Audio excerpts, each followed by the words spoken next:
오늘 요한계시록 17장 할 차례입니다. 17장이 길어요. 그래서 둘로 나누어서 이번 주하고 다음 주에 하게 됩니다. 자, 제목을 읽을까요? 유대인을 구원하시는 하나님의 절대 주권과 섭리, 7년 되할난 중 적그리스도와 유대 민족과의 상호관계. 부제를 하나 더 넣었어요. 오늘도 이 요한계시록 17장은 유대 민족에 관한 말씀입니다. 그러니까 적그리스도와 유대 민족과의 관계를 설명하는데 그게 워낙 길고 다음 주에 하는 것이 사실은 본론과 같아요. 오늘 하는 건 서론과 같습니다. 그래서 그 본론에서는 바로 적그리스도가 유대 민족을 몰살시키고자 역사하는 게 성경에 분명히 나온다 이 말이에요. 그리고 이것은 바로 하나님의 섭리임을 분명히 결론 짓습니다. 그건 다음 주에 할 것인데, 아무튼 중요한 건 이 6장부터 19장까지가 7년 대환란이고 이게 바로 요한계시록의 메인 디시예요. 이거 빼놓으면 아무것도 없는 거예요. 그럼 이 6장부터 19장까지에서 순전히 유대민족만을 위해서 기록한 장이 있는데 그게 7장이요 12장이요 오늘 17장입니다.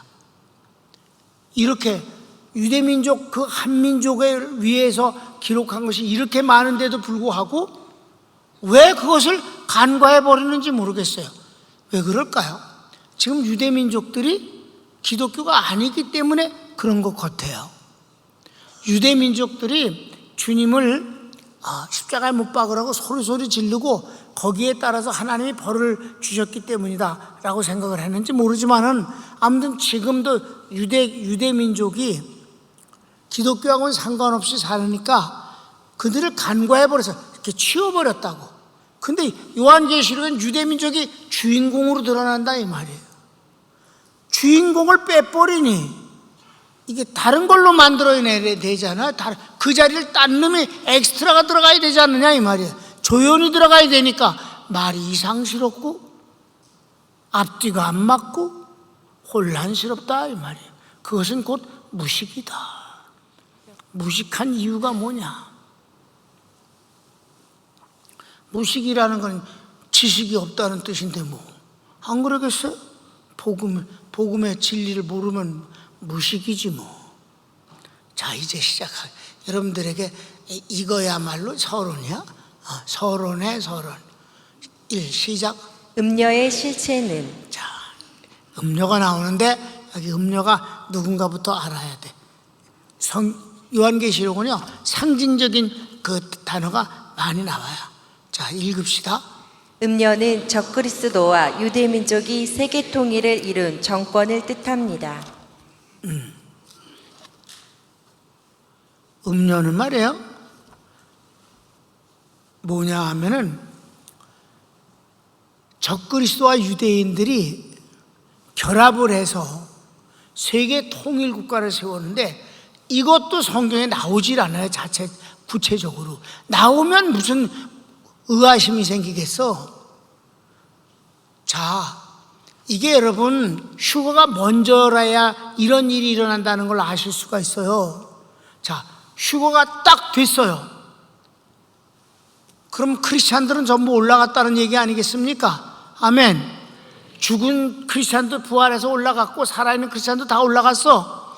여러분 전 세계 지도를 쫙 펼쳐놓고 크리스찬이 있는 나라와 기독교를 반대하는 나라를 구분해서 봅시다. 기독교인들은 지혜롭고 사회성이 있고 똑똑합니다. 이런 사람들이 다 휴거돼 버렸어.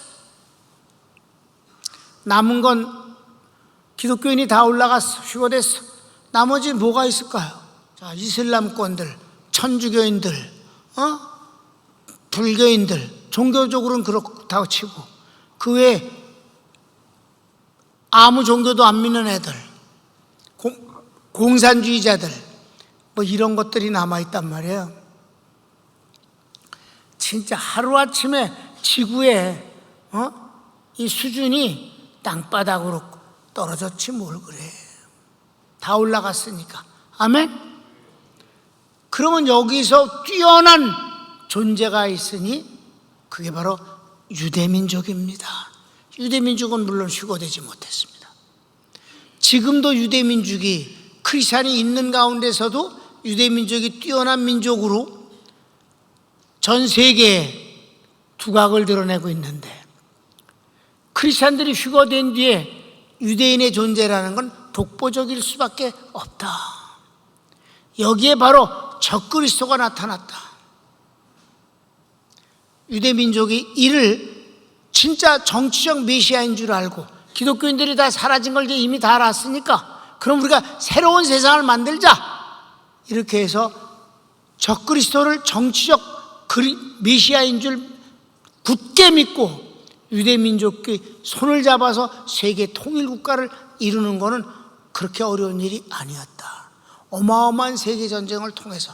아멘. 이게 하나님의 섭리였습니다.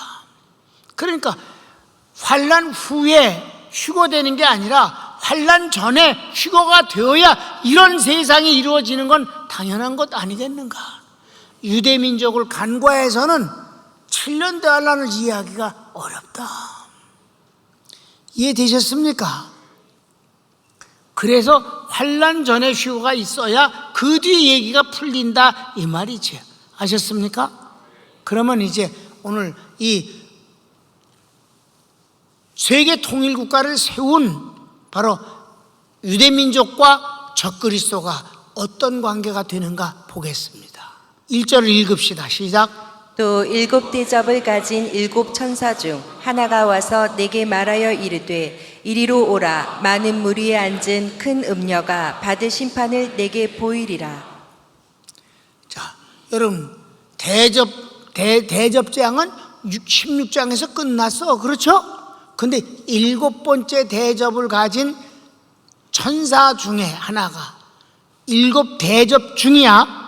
하나야. 하나가 대접을, 7번째 대접이 한 개가 아니란 말이에요. 아셨습니까? 막 이것도 붙고 저것도 붙고 막 지진도 일어나고 막 이러지 않았어. 근데 바로 그 중에 하나가, 7 대접 하나가 뭐라고 말을 하나? 말하되 많은 물 위에 앉은 큰 음녀가 받을 심판을 내게 보이리라 하는 말은, 많은 물을, 이 물은 세상을 항상 뜻했어요. 모든 민족, 국가 이걸 다 합친 걸 물이라 그랬어요.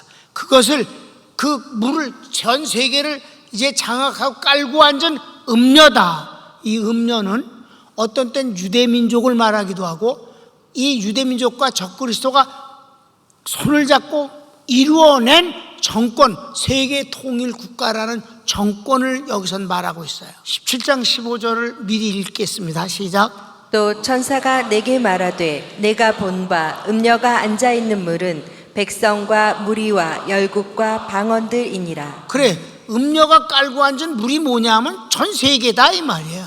아멘. 지나갑시다. 2번. 음녀 즉 적그리스도와 유대민족이 이룬 세계통일국가의 정권을 바벨론, 가증한 것들의 어미, 그 여자, 큰 성이라고 표현합니다. 그렇습니다. 그렇게도 표현해요. 1절에도 그렇게 말하는데, 자,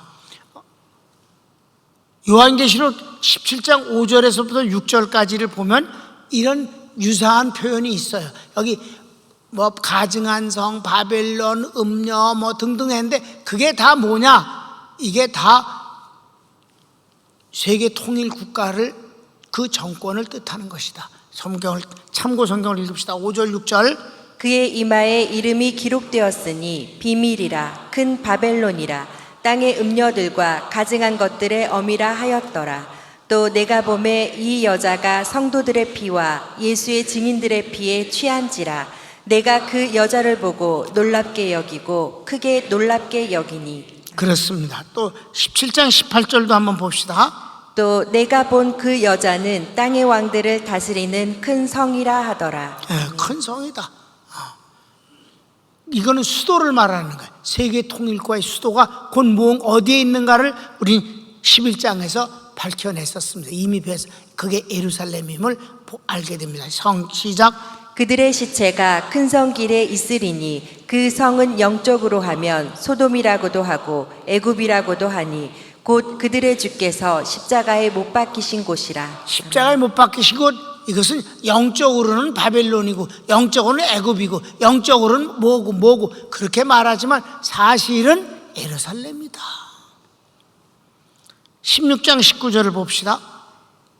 큰 성이 세 갈래로 갈라지고 만국의 성들도 무너지니 큰 성 바벨론이 하나님 앞에 기억하신 바 되어 그의 맹렬한 진노의 포도주 잔을 받음에.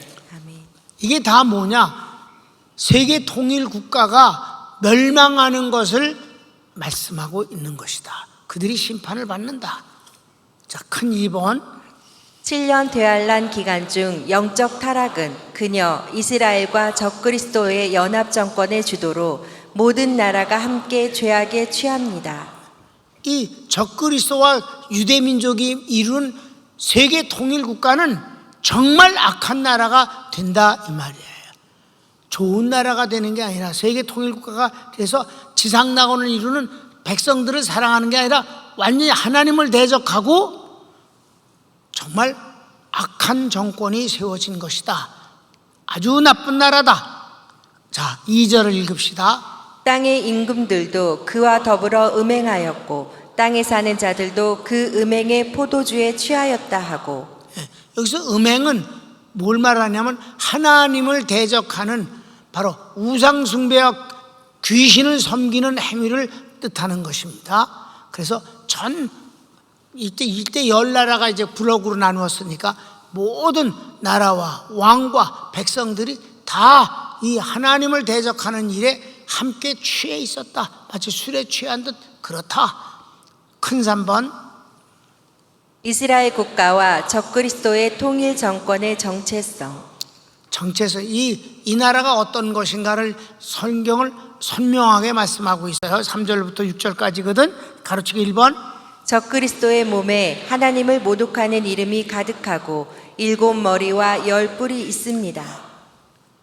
적그리스도의 온 몸에 하나님을 대적하고 하나님을 욕보이는 그런 글로 꽉 찼다 이 말이에요. 그런 존재다. 그는 완전히 마귀의 종이고 하나님의 원수다. 그가 세계 통일국가를 세웠다. 성경을 읽읍시다. 4절. 곧 성령으로 나를 데리고 광야로 가니라. 내가 보니 여자가 붉은 빛 짐승을 탔는데 그 짐승의 몸에 하나님을 모독하는 이름들이 가득하고 7 머리와 10 뿔이 있으며. 짐승은 언제든지 적그리스도를 상징하는 표현이에요. 그 단어에 항상. 가로치기 2번은 이 정권은 화려함으로 꾸미고 영적으로는 더러움으로 채워졌습니다. 성경을 읽읍시다.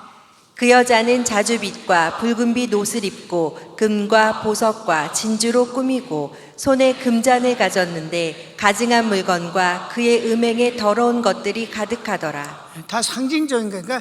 그러니까 이 통일국가의 정체성이 첫째는 하나님을 아주 대적하는 짐승이 왕으로 있는 것이고, 그리고 그것은 아주 사치하고 더러움, 음행으로 가득 찼다. 그러니까 이거는 영적으로 그렇다 이 말이에요. 3번째는 이 정권 여자의 이름은 비밀인데 적그리스도 하수인들의 엄이라 합니다. 비밀일 것도 없어 사실은. 자, 5절 읽읍시다. 그의 이마에 이름이 기록되었으니 비밀이라 큰 바벨론이라 땅의 음녀들과 가증한 것들의 엄이라 하였더라. 어미라. 어미는 모든 것을 배 안에 포함하고 있어. 품 안에 품고 있어. 그러니까 이 더러운 정권이 모든 세계를 그렇게 하나님을 대적하는 것으로 품고 있다. 물들이고 있다. 그런 것이다. 정체성을 지금 얘기한 거잖아. 그죠? 공부가 큰 3번의 제목이 뭐예요? 이스라엘 국가와 적그리스도의 통일 정권의 정체성이 이런 것이다. 하나님을 대적하는 것이다. 아직은 이제 유대 민족이 이 회개하지 않았을 때를 얘기하는 거예요. 세운 나라를 얘기하는 것입니다. 아멘. 그러니까 이때는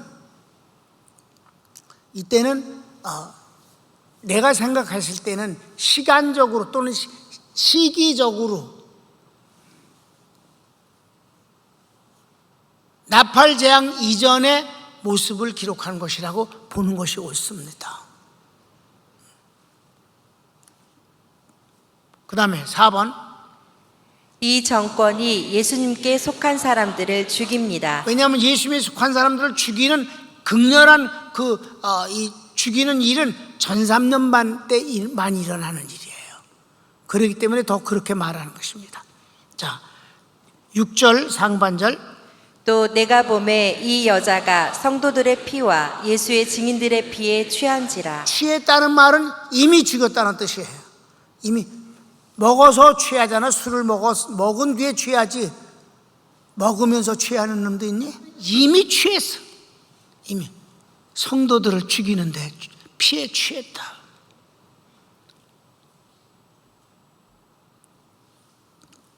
주님은 이런 사실에 대해서 누가복음 13장에도 말씀했어요.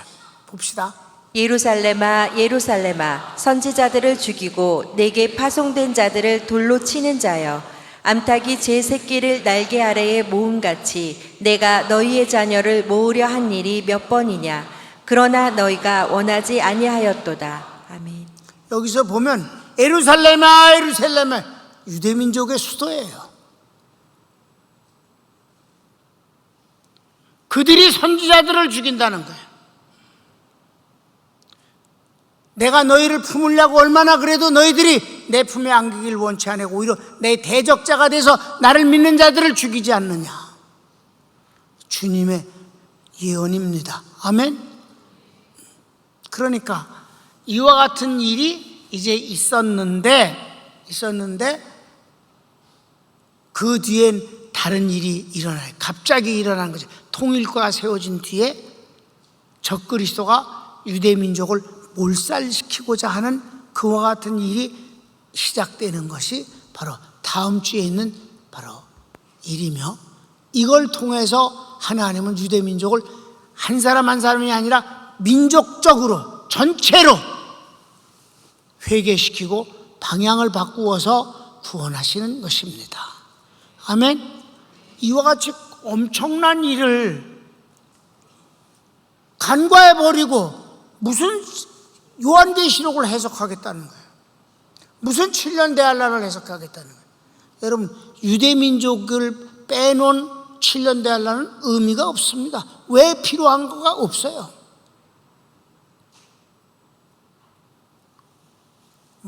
그걸 주장하는 사람들이, 환란 후에 회고된다는 걸 주장하는 사람들이 환란을 통해서 우리의 신앙이 이게 단련이 되고 깨끗하게 되고 그런 연단이 된다. 여러분, 그건 기독교의 복음이 아닙니다. 어떤 걸 조건으로 통과되어야 구원을 얻는다는 건 기독교 아닙니다. 주님의 구원은 선물입니다. 무슨 자격증을 따야만 되는 게 아니엇이다.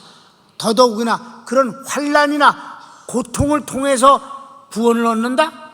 있을 수 없습니다.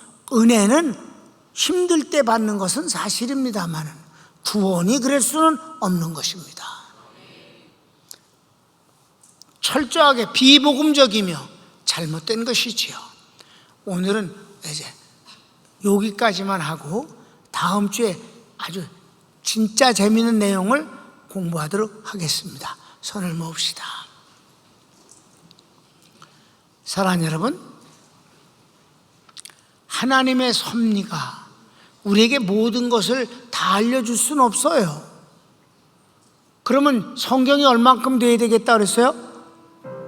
요한복음에 기록된 대로 이 세상에 둘 곳이 없을 만큼 많은 분량이 되지 않겠느냐 하셨습니다.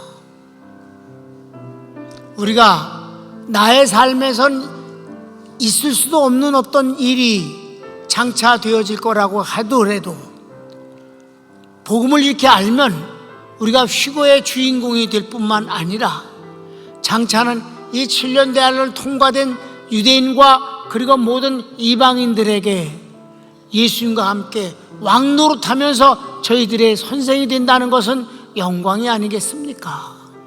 미리 안다는 거, 그거 기분 좋은 일이옵시다. 내 손에 아직 들어오지 않았어도 엄청난 것을 선물로 받기로 약속되었다면 그 약속이 이행되어지는 그때까지 우리 마음이 설레임이 있지 않겠습니까? 복음을 안다는 것은 이런 기쁨이 있는 것입니다. 다 같이 주여 한번 부르기도 합시다. 주여.